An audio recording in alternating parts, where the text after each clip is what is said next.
Mansour Abbas nous a habitués à des jugements beaucoup plus pondérés, beaucoup plus objectifs. Ce qui est important, c'est le choix des mots. Quand il y a 9 morts, on ne peut pas parler de massacre. Donc je pense que dans ce conflit, et d'une manière générale, il est très important de bien choisir ses mots, et surtout pour un responsable politique comme Mansour Abbas. Nous avons le plaisir d'être en ligne avec Stéphane Amar, journaliste, écrivain. Stéphane, bonjour, Boker Tov. Bonjour Daniel. Alors on a beaucoup de dossiers à débattre avec vous, et je voudrais d'abord commencer parce qu'on sait que vous êtes au fil des ans devenu un expert de la communauté arabe israélienne. Comment a-t-elle réagi la communauté arabe israélienne aux attentats de Jérusalem? On a eu le sentiment qu'il n'y avait pas véritablement de réaction, pas même de manifestation de solidarité ou de peine ou de tristesse. Vous savez, il y a toujours cette dichotomie dans la communauté arabe israélienne. Il y a d'un côté l'individu et de l'autre côté la nation. Et il y a souvent une contradiction entre les deux. On a vu, par exemple, qu'au niveau individuel, il y a des secouristes arabes qui se sont beaucoup impliqués dans ces attentats pour venir aider les victimes.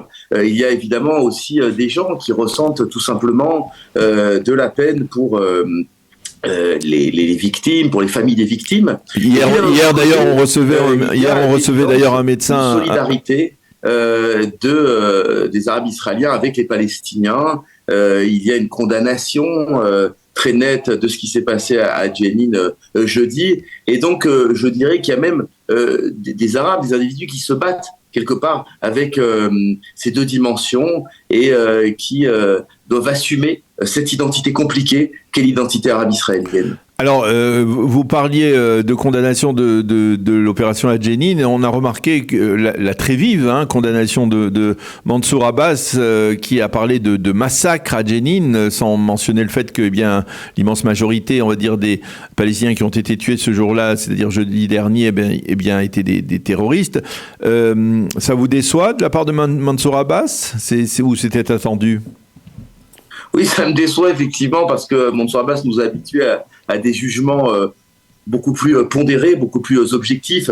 Il y a deux choses, hormis le fait évidemment qu'il s'agit d'une opération militaire et qu'en face il y a aussi d'une certaine manière une armée qui est celle du djihad islamique.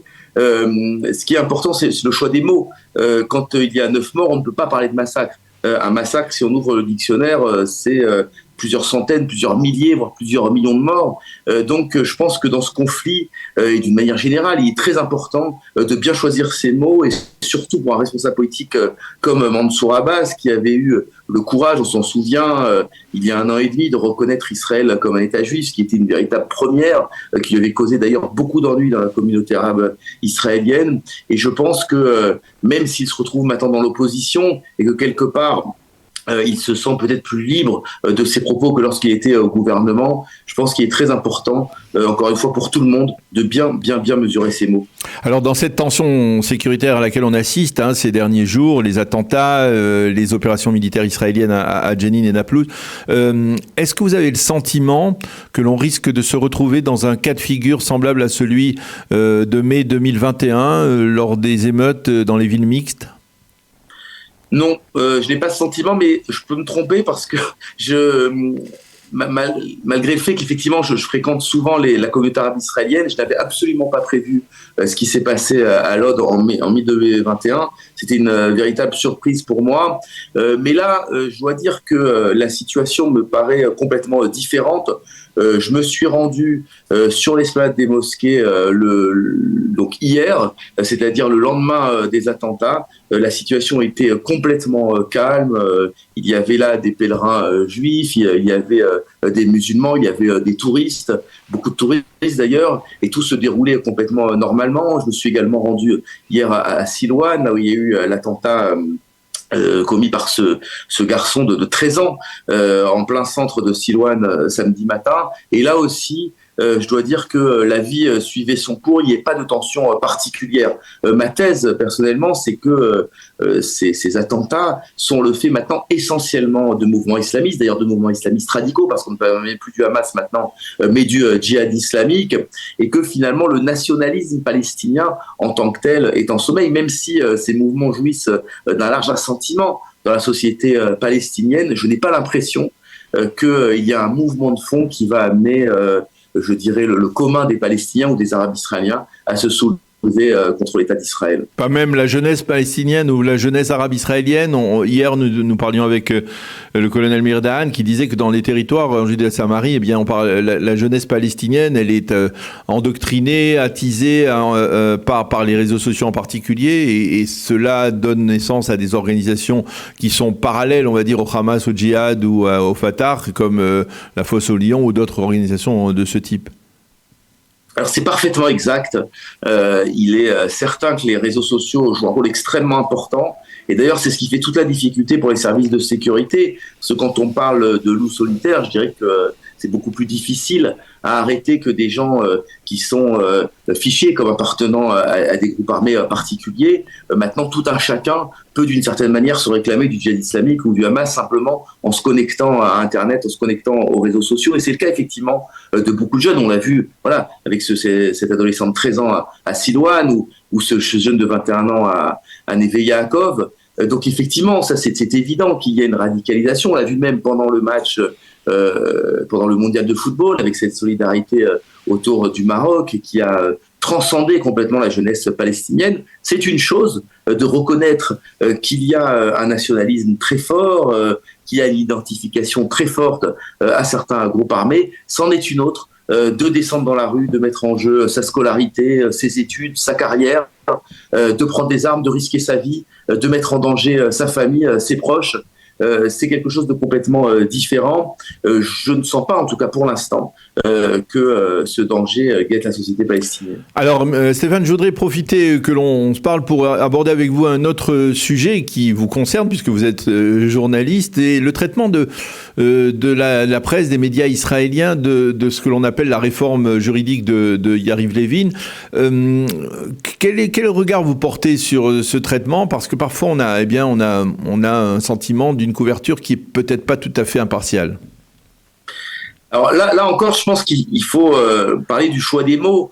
C'est vrai qu'il y a beaucoup d'excès à la fois dans la presse et dans le débat public autour de cette réforme. On a l'impression parfois de vivre un peu dans l'Allemagne de 1933 avec une menace directe sur la démocratie. Tout en faisant attention de ne pas dissolution des structures démocratiques. Il est évident qu'on n'en est pas là. Cette réforme, d'abord, et c'est très important quand même de le dire, elle est portée par des gens qui ont été élus démocratiquement, d'ailleurs une majorité assez nette. Donc on peut critiquer évidemment la réforme, on peut pas critiquer et mettre en cause la légitimité de cette réforme. Deuxièmement, et vous l'avez dit lors de votre entretien avec une économiste la semaine dernière, le système qui est prôné ressemble au système américain ou à d'autres systèmes dans le monde où les juges sont choisis par le système politique. Et je pense qu'il faut aussi là se garder de grands mots, de dire que la démocratie est en danger. Et là, il y a effectivement une certaine unanimité, on dirait, dans la presse israélienne. J'ai dû attendre ce week-end pour voir dans ma corrichonne qu'il y avait un ancien juge de la Cour suprême qui était très favorable à cette réforme et qui expliquait pourquoi. Donc le débat est très intéressant. Il n'y a pas du tout de trancher, surtout que je ne suis pas du tout spécialiste de ces questions. Mais je crois que l'excès, si vous voulez, la dramatisation de la situation nuit au débat public, et je pense que, comme d'ailleurs souvent en Israël, il faudrait peut-être plus examiner les détails, engager des débats, comme c'est souvent le cas en France, de fond, des débats de qualité, plutôt que de se lancer des invectives et de dramatiser complètement une situation qui n'a rien de dramatique.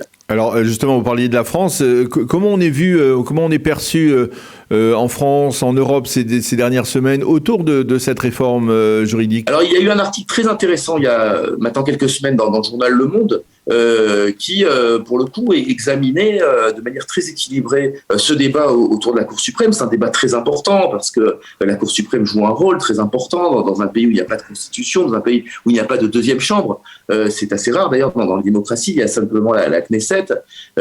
Donc il y a, je vous disais, d'un côté un examen extrêmement objectif, et puis de l'autre, comme en Israël, mais en vérité, la dramatisation souvent, ou en tout cas les thèmes qu'on retrouve dans la presse étrangère, sont des thèmes qui ont été d'abord développés en Israël, qui ont été relayés par le monde politique, intellectuel et les médias israéliens, et qui ensuite sont diffusés dans la presse internationale. Je dirais que la presse internationale s'intéresse modérément à ces grandes manifestations. Elle est beaucoup plus concentrée sur le conflit israélo-palestinien. On l'a vu dans la journée d'hier où ces attentats ont suscité beaucoup d'attention médiatique. Merci beaucoup Stéphane Amar d'avoir accepté de répondre ce matin à nos questions sur Radio Kalita. Merci d'avoir été avec nous. Bonne journée, à bientôt. Merci Daniel.